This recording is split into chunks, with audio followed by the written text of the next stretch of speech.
Ang walang kapantay na martial god, unang yugto.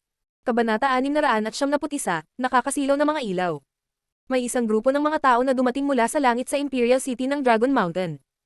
Napakataas nila at nakasuot ng Imperial Changpaos. Ang pinuno ay nakasuot ng dragon robe at mukhang dominanti at kahanga-hanga sa kanyang warlord na si Chi. Ang taong iyon ay isang kagalang-galang na magsasaka sa Dragon Mountain at pabalik na mula sa Miche. Siya ang emperador ng Dragon Mountain, ang ama ni Jun Moshi. Mayroong ilang mga tao mula sa Imperial City na sumusunod din sa kanya. Mayroon ding isang grupo ng mga tao ng Tangklan sa kanilang kanan, at isang grupo ng mga tao mula sa Cosmic Pavilion sa kanilang kaliwa. Lahat sila ay nakatingin sa malayo na para bang may nakita silang babalik. Dati, narinig nila ang balita na 6 na tao mula sa Dragon Mountain ang nagtapos sa top 16 sa Great Competition ng Zuyu. Ayon sa mga alingaw-ngaw, 3 tao mula sa Dragon Mountain, kabilang si Jun Moshi, ang natapos sa nangungunang 5. Si Jun Moshi ay nagtapos sa ika-4. Ang Dragon Mountain ang naging pinaka-nakasisilaw na imperyo ng Great Competition ng taong iyon. Napakaraming tao ang bumubuo sa ibaba, sinusubukan nilang hulaan kung sino ang unang nakatapos sa kompetisyon. Ano ang iyong iniisip, Shion? Tanong ng isang medyo may edad na lalaki sa isang bata at magandang babae. Umiling si Shion at ngumiti. Shion, sabi ulit ng isang binata. Nakangiti niyang sabi, babalik ka agad ang kapatid ko, kahit na hindi niya natapos ang Great Competition ng zoo. Nakasilaw siya at hindi kapanipaniwala ang kanyang cultivation level. Kapag bumalik siya, imumungkahi ko ang Woklan ng isang alyansa sa kasal. Susuportahan ako ng angkan ko. Hindi ako interesado. Walang pakialam na sabi ni Wo Shion. Labis itong ikinagalit ng binata. Wu Xin, hindi interesado si Shion sa isang relasyon. Ikinararangal ko na interesado ka sa kanya, ngunit huwag mo nang banggitin muli ang mga bagay na iyon. Sabi ni Wo Jiyang na nakasimangot. Ang binatang iyon ay walang pinag-aralan o kakayahan at isa lamang pervert. Hindi siya kasing galing ni Shion. Mas karapat-dapat siya kaysa doon. At saka, sa nangyari noong nakaraan, hindi napipilitin ni Wo Jiyang ang kanyang anak na magpakasal. Kung hindi siya interesado, at igagalang niya ang kanyang pinili. Sinisikap ni Kui Wuzi na magkaroon ng kasintahan gamit ang pangalan ng kanyang kapatid na si Kui Wumi. Wo Jiyang, ako, si Kui Wuzi ay nagbigay na sa iyo ng mukha, huwag mo akong suruan ng mukha ngayon. Hintayin mong bumalik ang kapatid ko, saka mo makikita na wala kang choice. Malamig na umuungol na sabi ni Kui Wuzin. Wo Jiyang hinatak ang isang mahabang mukha, kung ano ang bastard. Ang taong iyon ay walang kakayahan at sinusubukang gamitin ang pangalan at impluensya ng kanyang kapatid upang makita kung paano babalik si Kui Wumi. Dumating na sila. Parang dumating na sila. Biglang sabi ng ilang tao. Hingal na hingal sila habang nakatingin sa malayo. Ang daming halimaw, parang bumalik talaga. Sige, bumalik na ang kapatid ko. Sabi ni Kui Wuzi na malamig na nakangiti at sumulyap kina Wo Jiyang at Wo Shion. Umaasa siyang makakaasa siya sa kapatid at ang kanya para masilaw dahil sa sobrang incompetent niya. Pagkatapos ay makukuha niya ang gusto niya, tulad ni Shion. Si Wo Jiyang at Wo Shion ay nakatingin din sa malayo. Papalapit ng papalapit ang grupong iyon ng mga tao sa langit. Mga hayop mula sa Dragon Mountain. Ang mga kandidato mula sa Great Competition ng Zuyu ay bumalik. Naiintriga at nakatingin ang mga tao sa pagdating nila. May nakapansin sa isang tao sa partikular, si Jun Moshi. Jun Moshi, ang pinakamahusay na cultivator ng Dragon Mountain ay bumalik. Ano ang tinapos niya? Tiyak na siya ay isang lubhang nakasisilaw na cultivator. Naroon din ang Tang Yuyu, Qing Mengzin, Hui Wuming, Leng Zhu. Lahat sila ay pumunta sa Great Competition ng Zuyu. May isa pang binata. Nakaupo siya sa isang sinaunang, mabangis na hayop at nakasuot ng puting damit. Mukha siyang maharlika, ngunit hindi pa nila siya nakita. Ang mabangis, sinaunang hayop na iyon ay napakabihirang, ito ay isang may pakpak na tigre. Gayunpaman, si Wo Shion at Wo Jiyang ay namangha nang makita siya, lalo na si Shion na nagsimulang manginig. Si Lin Feng talaga. Hindi pa siya namatay, buhay pa siya. Buhay pa si Lin Feng at lumahok pa sa Great Competition ng Zuyu. Ang mga mata ni Shion ay kumikislap, at ang kanyang mga iniisip ay mabilis na gumagalaw sa kanyang isipan. Kinagat niya ang kanyang mga labi at naging pula. Napakagatlabi siya na may lumabas na dugo. Mabilis siyang gumalaw sa hangin. Sa isang iglap, dumating ang mga tao sa harap ng mga tao mula sa Dragon Mountain. Jun Moshi, ikaw. Meng Shi. Ang 3 pangalan na iyon ay magkakasama. Mukha silang mapagmataas, nagawang magnakaw ng Dragon Mountain ng 3 lugar nang hindi binibilang ang mga bansang nasasakupan nito. Pagkatapos ay mayroong 13 pang ibang bansa na maaasahan. Mukha namang matured ang mga kabataang iyon. Bukod dito, ang kanilang chi ay ganap na nagbago. Malamang na dumaan sila sa mga hindi kapani-paniwalang bagay sa Great Competition na iyon ni Zuyu.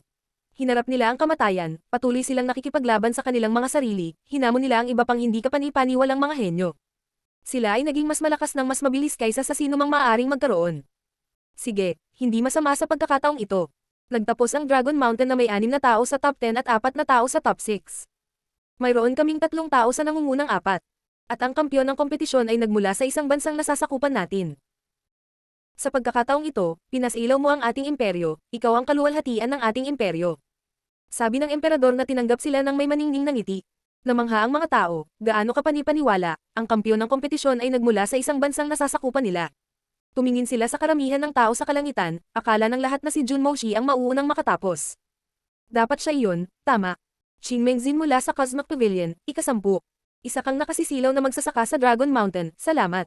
Sabi ng emperador na yumuko sa harap ni Qing Mengzin. Ang lahat ay namangha, siya ay napakagalang sa mga maluwalhating kampyon. Nagpasalamat pa siya sa kanila. Emperador. Lahat ay nagtaas ng ulo at tumingin sa kanya sa isang magalang na paraan, nadama nila ang paggalaw. Yunfei Yang, hindi ko alam kung saan ka nanggaling, Zuyu, Tianfeng o Dragon Empire. Ngunit sa anumang kaso, pinasilaw mo ang ating imperyo dahil ikaw ay nagtapos sa ika-8. Binabati kita. Salamat. Napatingin din ang mga tao kay Yunfei Yang, pinagtaka niya sila noon bago pa man magsimula ang kompetisyon. Nagkaroon sila ng impresyon na medyo mahina si Yunfei Yang noon, hindi nila naisip na mapupunta siya sa mga pinaka-hindi kapani-paniwalang henyo sa kompetisyon. Nakapagtataka, siya ay nagtapos sa ika-8. Paano hindi ka panipaniwala? Tang Yuyu ng Tang Clan, ikaw ay nagtapos sa ika-6. Congratulations at salamat, sabi ng emperador na kasing ganda at kagalang-galang tulad ng dati. Ang Tang Yuyu ay nakakagulat na natapos ang ika-6. Gaano kalakas? Tiyak na karapat-dapat sina Qing Mengzin at Tang Yuyu na tawaging pinakamalakas na kababaihan ng bansa. Not to mention, sobrang ganda nilang dalawa. Junmo Shi ng Imperial City Clan ng Dragon Mountain, ikaw ay pang-4. Ikaw ay isang nakasisilaw na magsasaka. Ikaw ang prinsipe ng Dragon Mountain. Sabi ng emperador na nagpang-inag sa mga tao. Si Junmo Shi ang prinsipe. Alam nila iyon, ngunit natapos na niya. Pang-4. Sinabi ng emperador na 3 tao mula sa Dragon Mountain ang natapos sa nangungunang 4. Sino ang dalawa pa noon? Ang pangalawang kampyon ng Great Competition ng Zuyu ay si Duan Wudao, prinsipe ng Zuyu. Hindi pa siya dumarating, pero gusto ko pa rin siyang pasalamatan. Si Duan Wudao ay ang prinsipe ng Zuyu at pumangalawa. Ang pangalawa ay mula kay Zuyu, sino ang una noon? Lahat sila ay nakatingin sa mga tao, sabik silang malaman kung sino ang nauna. Sino ang pinaka-nakakasilaw na magsasaka ng Zuyu? Ang walang kapantay na martial god, unang yugto. Kabanata 672, pagtitipon. Dahan-daang lumingon ang emperador at tumingin kay Linfang. Linfang mula sa Zuyu, nagtapos ka sa pinakatuktok ng ranggo, ikaw ang pinaka-nakakasilaw na batang cultivator ng Zuyu. Ikaw ang ipinagmamalaki ng aming imperyo, Dragon Mountain. Salamat sa iyo, mas malakas kami kaysa sa ibang imperyo sa Zuyu. Salamat, sabi ng emperador na yumuko sa harap ni Linfang. Si Linfang ang kampyon ng kompetisyon. Linfang. Ang mga tao ay namangha. Ang una ay si Linfang. Tumingin sila kay Linfang sa langit at nagkaroon ng impresyon na nanaginip sila. Hindi nila akalain na si Linfang ang mauunang makatapos. Sino ang nagkaroon? Linfang, ikaw ang Chiexi Marquis ng Zuyu at ako ang emperador ng Dragon Mountain. Mula ngayon, binibigyan kita ng titulong Chiexi King ng Dragon Mountain, at binibigyan din kita ng titulong Ruler of Zuyu. Magpapadala ako ng mga tao sa Zuyu kasama mo at ipahahayag nila ang mga bagay na iyon sa publiko. Mula ngayon, hindi mo na kailangang magbigay ng tribute sa imperial na pamilya ni Zuyu. Ikaw at ang hari ng Zuyu ay nasa pantay na katayuan. Sabi ng emperador. Nag-uugnay siya ng isang espesyal na titulo kay Linfang at ginagawa siyang isang maharlika sa buong imperyo. Tumanggi si Linfang na sumali sa Nine Cloud Sword Sect, napakasaya ng emperador, kaya binigyan niya ng espesyal na titulo si Linfang. Iginagalang niya si Linfang. Ang Zuyu ay isang bansang nasa ilalim ng jurisdiction ng Dragon Mountain, kaya hawak ng emperador ang sukdulang kapangyarihan. Kahit na hindi siya nasangkot sa mga gawain ni Zuyu, maaari pa rin niyang bigyan si Linfang ng isang espesyal na titulo sa Zuyu. Iyon ay isang paraan para protektahan si Linfang mula sa lahat. Walang makapagbibigay sa kanya ng anumang utos sa Zuyu, kahit na ang hari. Salamat, sabi ni Linfang. Siya na ngayon ang pinuno ng Zuyu, hindi masama. Nanginginig ang mga tao. Si Linfang ay naging pinuno ng Zuyu. Ang kanyang katayuan ay kapareho ng sa hari ng Zuyu. Namumuno. Bulong ni Wo Shi yun. Papalayo ng palayo ang binatang iyon sa kanya. Sige, bumaba na kayong lahat, huwag kayong mahiya. Sabi ng emperador. Hindi na siya mukhang solemn na at kagalang-galang gaya ng kanina, mukha na siyang palakaibigan ngayon. Kasabay nito, tumalon siya patungo kay Linfang at sinabi. Linfang, ano ang balak mong gawin ngayon? Babalik ako sa Zuyu. Sabi ni Linfang. Matagal na siyang hindi nakakabalik, malamang na nag-aalala ang kanyang pamilya at lahat ng iba pa. Sige, isama mo si Lanshan. Sabi ng emperador. Bumalik siya kay Lanshan at sinabi. Lanshan, sa iyo ang misyon. Walang problema. Sabi ni Rou Lanshan na tumatango. Pagkatapos ay tumingin siya kay Linfang at sinabi, "Binabati kita. Mister, dinala mo ako sa Dragon Mountain, salamat." Magalang na sabi ni Linfang. "Huwag mo na akong tawaging mister, please. Hindi ako karapat-dapat. Napakalakas mo. Ipagpatuloy mo ang mabuting gawain." Bumalik si Jian Chen sa Dragon Mountain pagkatapos ng kompetisyon at nagsasanay pa rin ng cultivation, lahat kayo ay magkakaroon ng hindi kapani-paniwalang hinaharap.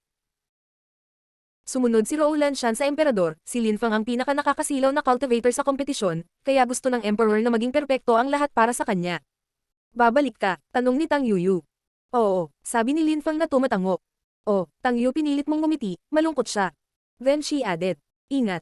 Ikaw rin. Magkita tayo sa loob ng 3 buwan. Kaya hindi ka mananatili sa amin, sa halip ay iniiwan mo kami." Sabi niya kay Qing Mengzin na nakangiti. Naka-cross arms siya sa dibdib niya. "Iniiwan." Tumiti si Linfang ng matipid at sinabi, "Matagal ko nang iniwan si Zuyu, kailangan kong bumalik. Magkita tayo sa loob ng 3 buwan, okay? Baka hindi mo na ako papansinin." Biro ni Qing Mengzin. Tumiti ng pilit si Linfang at sinabi, "Huwag kang mag-alala, hindi ko makakalimutan ng isang napakagandang babae. Hehe, marunong ka pala magpasaya ng babae." Sabi ni Qing Mengzin sa mapang-akit na paraan. Sa likod nila ay ang ama ni Tang Yuyu at ang guro ni Qing Mengzin, ngunit hindi nila agad sila ginulo nang makita nilang kausap nila si Linfang. Hindi pa nakita ng ama ni Tang Yuyu ang kanyang anak na babae na kumilos ng napakakaibigan sa sinuman. Bukod dito, si Qing Mengzin ay kadalasang napakamapangakit, walang lalaki ang makakalaban sa kanya.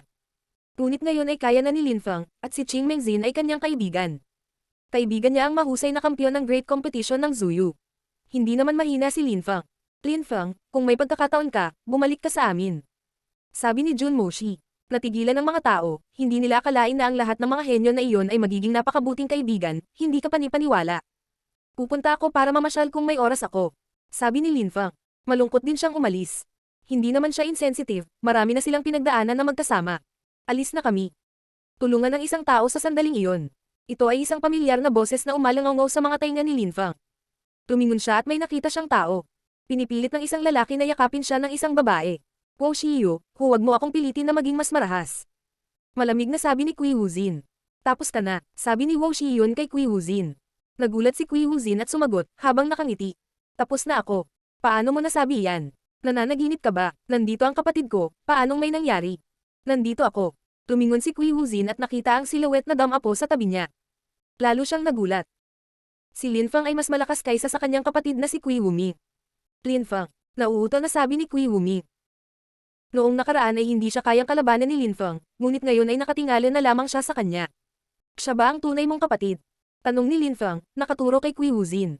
Hindi siya," sabi ni Kui Wuming na umiling. "Mawala," sabi ni Linfang, walang salita si Kui Wumi.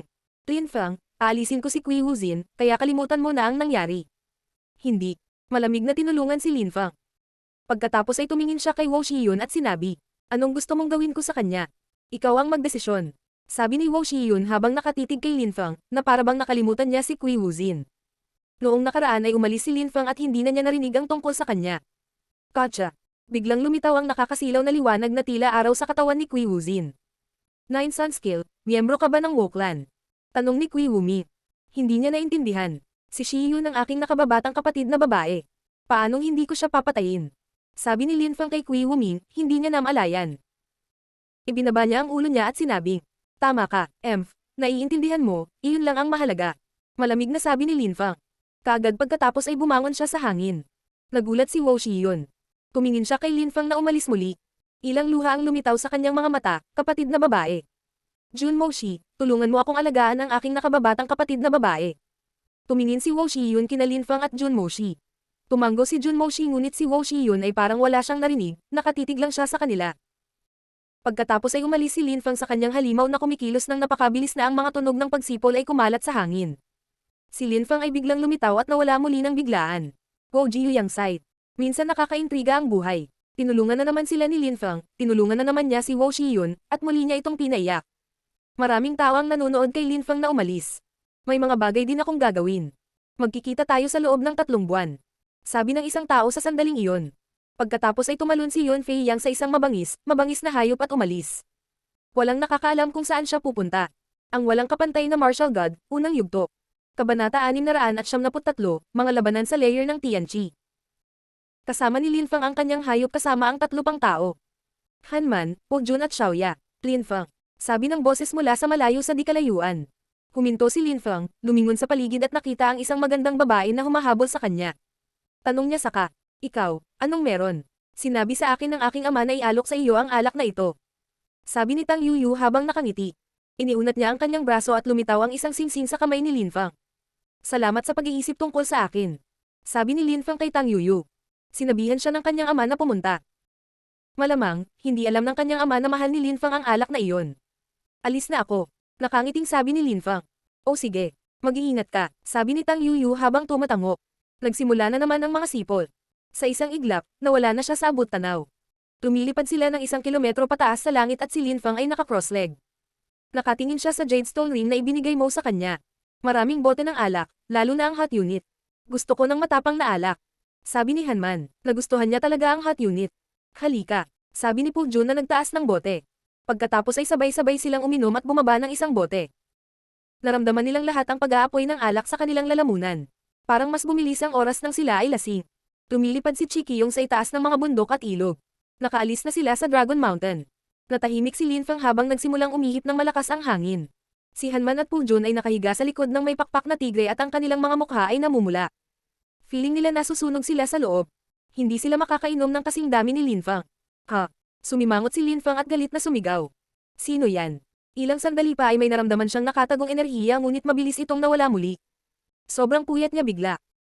Human Earth Fusion. Ang mga tao ay natulala. Ilang sandali ang nakalipas, hindi maaaring magkaroon ng hallucination si Lin Feng. May isang taong nakatakas mula sa mga pananaw ni Lin Feng na nangangahulugang ang tao ay sumanib sa Earth. O posibleng nangangahulugan ito na ang antas ng paglilinang ng tao ay mas mataas kaysa sa kanya. Marahil ang taong iyon ay nakalusot sa layer ng Tianqi at sinusundan siya. Kehe, hindi naman masama ang alak. Ang pagsunod sa napakatagal na panahon ay isang magandang ideya. Sabi ng isang misteryosong boses. Pagkatapos ay lumitaw ang isang malaking ulap 100 kilometro ang layo, isang silweta ang lumabas mula rito. Ang chi ng taong iyon ay napakataba at napakalakas. Hindi man sila maganda, ngunit malamig siyang nakatingin kay Lin Feng. Ang taong iyon ay isang kaaway, hindi isang kaibigan. Sino ka? Tanong ni Lin Feng na parang galit na galit. Tila matagal na silang sinusundan ng taong iyon, ngunit walang nakapansin sa kanila. Nagsimula akong sundan ka sa Micheng, nasa Dragon Mountain ako kasama mo, at pagkatapos ay sinundan kita dito. Maaari mo bang hulaan kung sino ako? Tanong ng malakas na cultivator, pinakawalan ng isang masamang chi at ngumiti ng masama. Ang taong iyon ay hindi mukhang mabait. Mula kay Micheng, si Lin Feng ay natulala. Napakaraming tao ang nasaktan niya sa Micheng, halimbawa ang Dashuklan, o guro ni Yumu o guro ni Ling Xiao. Lahat ng malalakas na cultivator na iyon ay malamang na galit na galit. Hindi kita kayang patayin doon dahil si Micheng ay nasa ilalim ng kontrol ni Shengang. Kanina pa kita hinihintay na umalis sa Dragon Mountain. Napakalakas mo na, pwede kang mamatay ng masaya. Ang taong iyon ay dahan-dahang naglabas ng isang talam, ang talam na iyon ay parang dugo. Ito ay kumikislap na may nakamamatay na madilim na mga ilaw. Isang nakakatakot na enerhiya ng blade ang bumangon sa hangin at pinalibutan si Lin Feng at ang kanyang mga kaibigan. Ang may pakpak na tigre ay nagsimulang manginig, ang nakakatakot na enerhiya ng talam na iyon ay nagpapahina sa kanila. Bumalik kayo, sabi ni Lin Feng sa kanyang mga kaibigan. Lumipad pabalik ang may pakpak na tigre. Pagkatapos ay hinugot niya ang kanyang uhaw sa dugo na espada. Mararanasan niya ang lakas ng isang Tianqi layer cultivator. Mapangahas ka, may malaking pagkakaiba sa pagitan ng Zuanqi layer at ng Tianqi layer. Sabi ng taong iyon habang pinuputol ang hangin gamit ang kanilang talam. Tila malapit nang mahuli ng kamatayan si Lin Feng.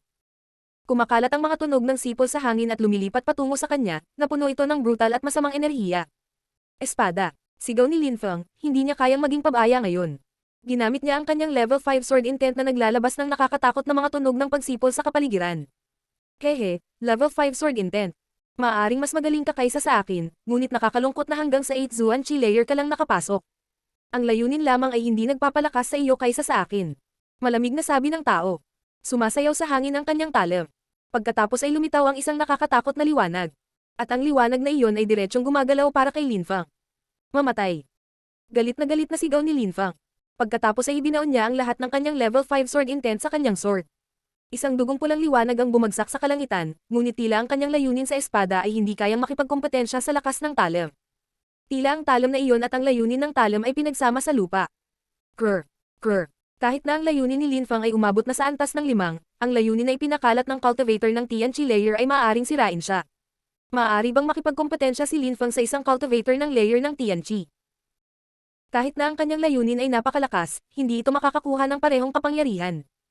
Bukod pa rito, sila ay nasa himpapawid at ang mga cultivator ng Zuan Chi layer ay kailangang gumamit ng purong chi para lumipad samantalang ang mga cultivator ng Tian Chi layer ay malayang magagawa ito ng walang strain. Ito ay katulad ng paglalakad sa lupa para sa kanila. Ito ay tila isang banayad na pagkakaiba ngunit ito ay talagang gumawa ng isang malaking pagkakaiba sa panahon ng labanan. Mawala. Galit na sigaw ni Lin Fang. Isa pang dugong pulang ilaw ang lumitaw sa hangin at si Lin Fang ay bumalik. Kaagad pagkatapos, nakita ni Lin Fang ang liwanag ng talam na bumaba nang lumitaw ang napakalaking siwang. Ito ay 1 kilometro ang haba at napakalalim. Walang silbi. Ako, si Zuto, mahilig pumatay ng mga henyo.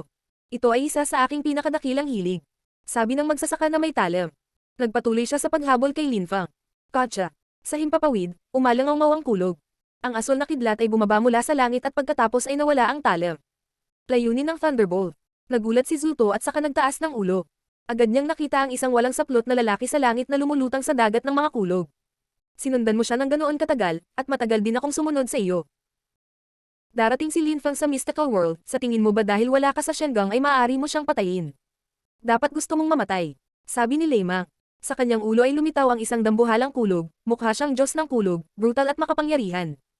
Zuto, sa Micheng, lagi kang tumilaok na parang manok at nagnanakaw na parang aso, sa madaling salita, palagi kang napupunta sa masasamang paraan at maliliit na panloloko, nakalusot ka sa layer ng Tianqi, nakamangha-mangha, ngayon, humanda ka sa kamatayan.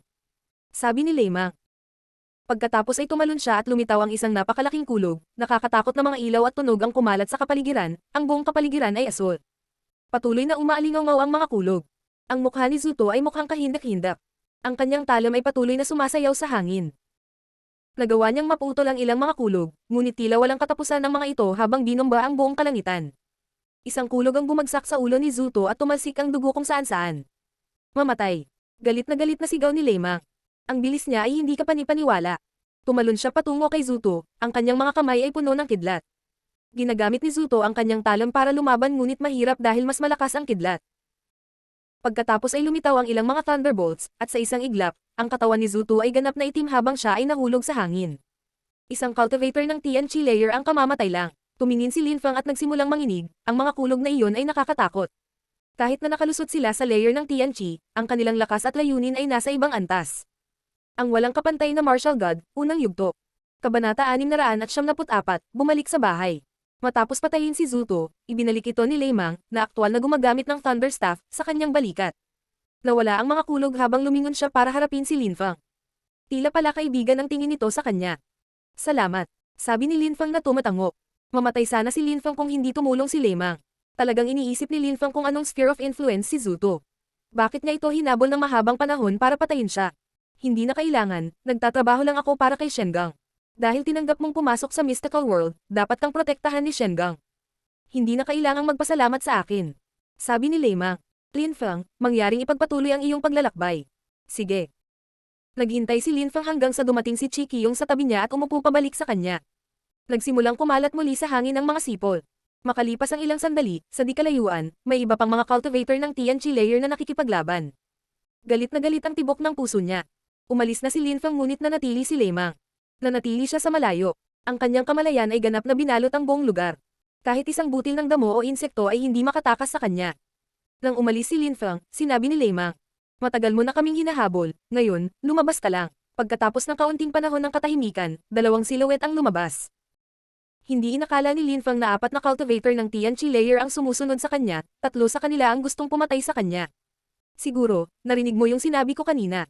Mapusok na sabi ni Lei Mang. Nanatiling tahimik ang 2 cultivator ng Tianqi layer. Ilang sandali bago nila nakita ang lahat. Si Lei Mang ay napakalakas. Nagawa niyang durugan ang isang cultivator ng layer ng Tianqi ng napakadali. Da Shukong, ikaw ang nagpadala kay Zuto. Hindi na mauulit ang mga ganitong bagay. Pagkatapos pumasok ni Lin Fang sa Mystical World, hindi mo na siya mapapatay. Makikita mo, ang 2 cultivator ay hindi mukhang nagbitiw na sumuko.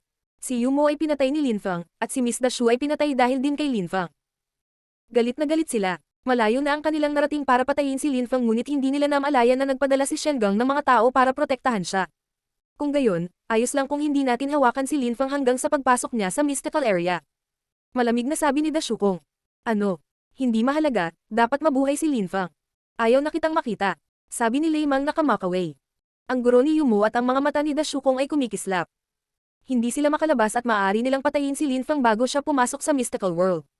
Kailangan nilang bigyang pansin ang mga patakarang iyon. Malinaw na hindi alam ni Lin Fang na dalawa pang cultivator ng Tianqi layer ang sumusunod sa kanya. Matapos masira ang layer ng Tianqi, kapag ang pagbubuhos sa lupa, ang mga cultivator ay hindi naglabas ng kahit isang ayota ng qi. Dagdag pa, maaari silang lumipad mula sa matinding taas. Ang antas ng cultivation ni Lin Fang ay mas mababa kaysa sa kanila. Kahit na sobrang talamak ang kanyang mga sentido, hindi pa rin niya ito maramdaman. Ngunit kasama sina Hanman, Jun at Xiaoya, hindi magsasawa si Lin Fang. Maaari niyang palaging turuan si Hanman ng ilang mga tips sa paglilinang. Maaari rin niyang i-practice ang kanyang wind skill, maraming dapat gawin. Sa wakas, nagsimulang lumitaw ang ilang matataas na gusali mula sa ilalim nila. Pamilyar ang qi sa kapaligiran, pakiramdam ni Lin Fang ay makakapag-relax na siya sa wakas. Nakarating na kami. Nang makita ni Lin Fang ang lugar na iyon, ngumiti siya ng matangkad, mukha siyang maliit na sinag ng araw. Bumaba, sabi ni Lin Fang at kaagad pagkatapos ng pakpak na tigre ay umungot. Sa ilalim nila ay ang Lovesick Forest. Ang mga taong naglalakad sa pangunahing kalsada ng Imperial City ay nagulat nang makita ang isang mabangis at mabangis na hayop sa hangin. Isa itong pula, sinaunang, mabangis na hayop. Mabilis silang lumilipad kaya hindi man lang sila masundan ng mga mata ng mga tao. Anong klaseng halimaw yan? Nakakatakot ang qi nito. Akala ng maraming tao na nanonood sa pulang hayop na iyon sa langit. Ang qi na iyon ay isang Zuan level qi. Bukod dito, ang halimaw na iyon ay mukhang napakabangis. Isa itong level 3 Zuan beast, ngunit ito ay talagang mas malakas kaysa sa mga ordinaryong hayop na may parehong level. Ito ay pula na parang apoy, parang may pakpak na tigre. Bulong ng ilang tao. Marami sa iba ang nagulat nang marinig nila ang mga bulong na iyon, isang may pakpak na tigre. Nakalipas ang mahabang panahon. Dapat tapos na ang great competition ni Zuyu. I wonder kung sino ang nanalo. At iniisip ko kung ang mga tao mula sa Zuyu ay nakakuha ng anumang mataas na ranggo. Bumalik ba si Lin Fang? Sa tingin ko iyon ang may pakpak na tigre ni Lin Fang. Naisip ng ilang tao sa karamihan. Natapos na ba ni Lin Fang ang kompetisyon? Ano ang kanyang rangkang? Ano ang kanyang antas ng paglilinang? Nakagawa ba siya ng pag-unlad?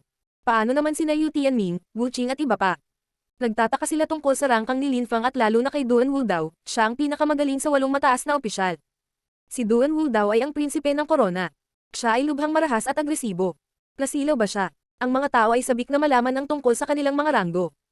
Ang balita ay hindi pa kumalat sa Imperial City ng Zuyu. Nakabalik na ang Yu Clan, pati na rin ang One Show Sect, ngunit walang nagpakita ng kanilang sarili. Bukod sa dalawang henyo ng Yu Clan, nandyan si Wu Qing. Marahil ay hindi pa sila nakatapos sa mga pinakamahuhusay na henyo sa kompetisyon, kung hindi ay hindi nagtago ang kanilang sekta at angkan. Walang ideya si Lin Fang na napakaraming tao ang nagtataka kung paano niya ginawa. Ang iniisip lang niya ay bumalik sa Lovesickness Forest.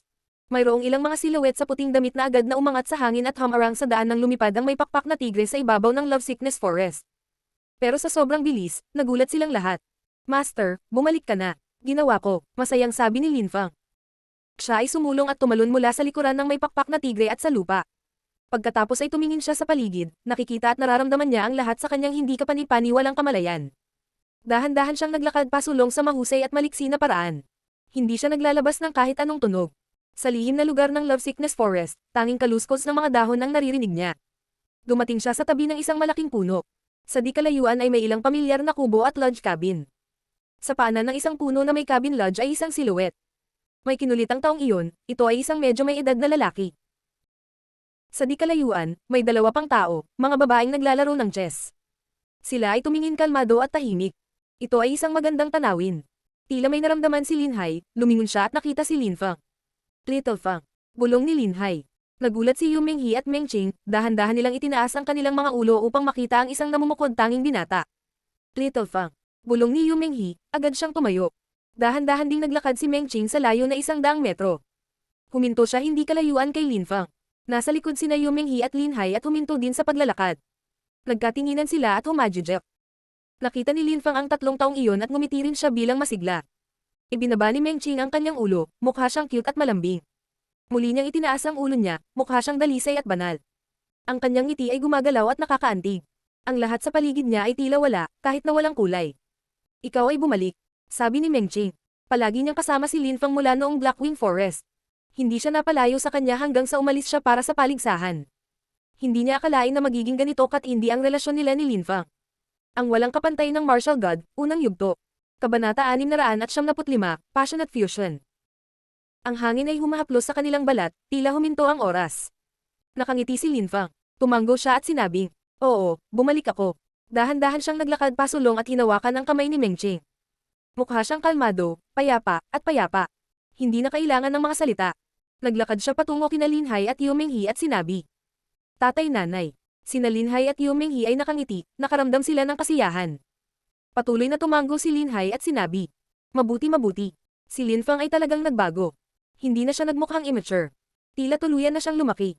Nagmistulang espada ang payat niyang katawan. Ang kanyang itim na mga balintataw ay mukhang malalim at misteryoso, halos hindi maarok o misteryoso. Little Fang, maaaring pagod ka na. Sabi ni Yu Menghi habang tila isang maalaga at magiliw na ina.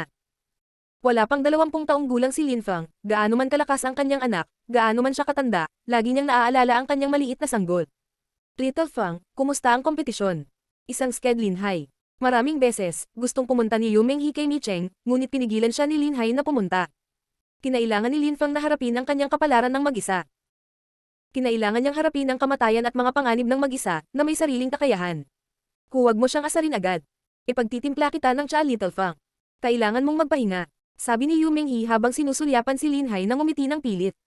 Magkaiba ang mga lalaki at babae. Nanay, tatay, ako ang champion sa natapos na great competition ng Zuyu. Sabi ni Linfang na may napakagandang ngiti sa kanyang mukha. Yu Menghi at Linhai lumingon at tumingin sa kanya, champion. Nang inag si Linhai. Naunang natapos si Linfang. Talaga. Hindi makapaniwala si Linhai. Tatay, nagsinungaling na ba ako sa iyo? Tanong ni Linfang. Naikuyom ni Linhai ang kanyang mga kamao, naglalabas ng ilang maliliit na tunog ng crack. Halatang alam niya kung ano ang great competition ng Zuyu, mayroong 13 bansa, 4 na imperyo, maraming henyo, lalo na ang mga mula sa ibang imperyo. Ang mga henyong iyon ay pawang hindi kapanipaniwala at nakakatakot. Naaalala niya 20 taon ang nakaraan, noong lumahok siya sa great competition ng Zuyu. Napakabata pa niya noon, pero hindi pa niya nagawang makatapos sa top 10. Si Duan Renhuan lang ang nakatapos sa top 10 at nagulat siya kay Zuyu. Simula noon, kilala na ng lahat si Duan Renhuang. Siya ay nagkaroon ng maraming impluensya sa bansa kahit na hindi siya ang monarko. Si Linfang ay tinatawag na basura ng lahat noong bata pa siya. Ngunit ngayon siya ay natapos muna sa great competition ng Zuyu. Hindi siya ang pinakamahusay kay Zuyu ngunit ang pinakamahusay kay Zuyu. Natalo na niya ang lahat ng iba pang mga henyo, nakakasilaw at hindi kapanipaniwalang binata. Tito, natalo ni Kuya ang lahat. Champion talaga siya, pwede na niyang hamakin lahat. Sabi ng isang malinaw at malambing na boses. Isang silhouette ang lumitaw at ito ay isang maliit na babae. Biglang nanlamig sina Linhai at Yumeng, sino yung tumatawag kay Linfang na kapatid. Ngunit mas nagulat si Linhai sa rangkang ni Linfang sa kompetisyon. Okay. Sabi ni Linhai sa sandaling iyon. Pulang-pula ang mukha niya, walang humpay na tumatango. Tanong niya saka, Little Fang, sabihin mo sa akin kung paano mo ito ginawa. Tinulak ni Linhai ang mga balikat ni Linfang, na tila hinahamon si Linfang. Tiningnan lang niya ng malalim at makahulugan ng ama. Anong ginagawa mo? Tanong ni Yu Menghi habang nakatitig kay Linhai, ngunit nakangiti pa rin ito sa malambot at malambing na paraan. Kababalik lang ni Linfang. Siya ay lubos na masaya. At higit pa rito, dinala ni Linfang ang napakagandang balita sa kanya. Little Fang, sino ang maliit na batang babae na iyon? Nanay, sinubukan akong patayin ng ilang napakalakas na tao sa Dragon Mountain. Ang pangalan niya ay Xiaoya at iniligtas ako ng kanyang lolo. Mamamatay na sana ako kung hindi ako tinulungang gamutin ng lolo niya, tapos biglang umalis ang lolo niya habang nagpapagaling ako, kaya pinananatili ko siya sa akin. Ang tawag namin sa isa't isa ay kapatid. Paliwanag ni Linfang. Mga kaibigan ko yan, nagkita kami sa Yonhai Sect ilang taon na ang nakakaraan, sila Hanman at Pujun. Linfang, kuya, hindi muna kami guguluhin ni Pujun sa ngayon. Dapat kang gumugol ng ilang oras sa iyong pamilya. Kukuha tayo ng maiinom, sabi ni Hanman. Kaagad pagkatapos, tumalikod sila ni Pujun at nagsimulang umalis. Yumeng sinulyapan niya ang mga babaeng nakaputi, may alak sa Love Sickness Forest. Kasabay nito, sina Linhai at Yu Menghi ay tahimik na nakikinig kay Linfang, ngunit alam nila na ito ay isang nakakatakot at nakakapagod na paglalakbay para sa kanya. Malamang na nahaharap siya sa mga kakilakilabot na panganib. Nauna siyang natapos na nangangahulugan din na nakinabang siya sa mga dakilang bagay, nakalaban din siya ng ilang laban hanggang kamatayan. Kuya, hipag ko ba yan? Napakaganda niya, siya ang pinakamagandang babae na nakita ko. Nakangiting sabi ni Xiaoya at nakatingin kay Mengching. Sumulyap si Mengching kay Xiaoya at ngumiti. Pagkatapos ay sinulyapan niya si Linfang ng marahan. Mga tiyo at tiya, dumaan si Linfang ng hindi kapanipaniwalang paghihirap. Nakita ko ang lahat at kaya kong sabihin sa iyo ang lahat. Sabi ni Xiaoya na parang nababasa niya ang iniisip ni Linhai at Yu Menghi. Sige, sabihin mo sa amin. Sabi ni Yu Menghi sa malumanay na paraan, hinahaplos ang ulo ni Xiaoya. Nagustuhan nila ang mga cute at matalinong maliliit na babae. Siya ay tumingin dalisay at inosente, kung paano kaibig-ibig. Little Fang, matagal ka nang hinihintay ni Meng Jing. Gumugol ng ilang oras sa kanya. Sabi ni Yu Meng nakangiti siya kay Lin Fang. Napatingin din si Xiaoya kay Lin Fang. Mas masaya pa siya kaysa kay Lin Fang. Umiling si Lin Fang at ngumiti ng pilit. Yung maliit na babae. Sige, nanay, tatay, kung kailangan mo ako, pumunta niyo lang ako. Sabi ni Lin Fang, tumanggo sa kanyang mga magulang. At pagkatapos ay umalis siya kasama si Meng Jing. Sa gitna ng restricted area ng Love Sickness Forest, may isang simpleng manor. Sa loob ng manor na iyon ay may mga esmeralda na kawayan at ang kanilang mga dahon ay marahang kumakaluskos. Dumating sina Lin Fang at Meng Jing sa isang maliit na patio ng manor at nahiga sa isang kama na kawayan. Hamampas pa rin ang hangin sa kanilang balat. Parang mas gamaan pa ang paghinga noon. Talagang masaya sina tatay at nanay dito. Nakangiting sabi ni Lin Fang. Ang manor na iyon ay tila isang maliit at hiwalay na mundo, tanging ang tunog ng hangin ang naroon at wala nang iba pa. Ito ay ginawa lalo na para kay Meng Jing. Humiga din si Meng Jing at tumingin sa mga puno ng kawayan at mga dahon nito. Tumingon si Lin Fang at tumingin sa mukha ni Meng Jing na napakalapit sa kanya. Ang kanyang puso ay tumibok, siya ay tumingin dalisay, banal at maganda. Siya ay bahagi ng mundo ni Lin Fang. Iniunat ni Lin Fang ang kanyang mga kamay at hinaplos ang kanyang mukha. Nararamdaman niya ang balat ni Meng Jing sa ilalim ng kanyang mga daliri, nababaliw na siya. Namula ang kanyang mukha, kumikislap ang magagandang mata ni Meng Jing. Naririnig niya ang paghinga ni Lin Fang. Patuloy siyang hinahawakan ni Lin Fang, nararamdaman niya ang bawat bahagi ng kanyang katawan at damit. Pagkatapos ay sinimulan niya itong hawakan ng may mas matinding init, naramdaman ang init nito. Lalong uminit ang balat niya. Naaamoy ni Lin Fang ang kanyang matamis na pabango. Hinahawakan niya ito minsan mabilis minsan mabagal. Parang gusto niyang makasama si Meng Jing. Hinahawakan niya siya kung saan-saan. Hinimas-himas pa niya ang kanyang mga suso. Napakalambot nila. Tila napakarupok ni Meng Jing sa sandaling iyon. Gayunpaman, nang hindi na makatiis si Lin Fang nang hawakan niya ang kanyang mga suso. Kailangan niya ng higit pa, sinusubukan niyang manatiling malinis ang ulo, ngunit mahirap. Kumukulo ang dugo niya. Oh, umuungo si Meng Jing, lalo nitong pinainit si Lin Fang, parang isang hayop. Dahan-dahang ipinikit ni Meng Jing ang kanyang mga mata at hinayaang hawakan siya ni Lin Fang. Nag-e-enjoy lang siya. Noon pa man ay itinuturing niya ang kanyang sarili bilang babae ni Lin Fang. Gaya ng dati, hindi pa siya mature pero kailangan ni Lin Fang ng sex, kaya handa niyang talikuran ang pagiging inosente niya sa kanya dahil mahal na mahal niya ito.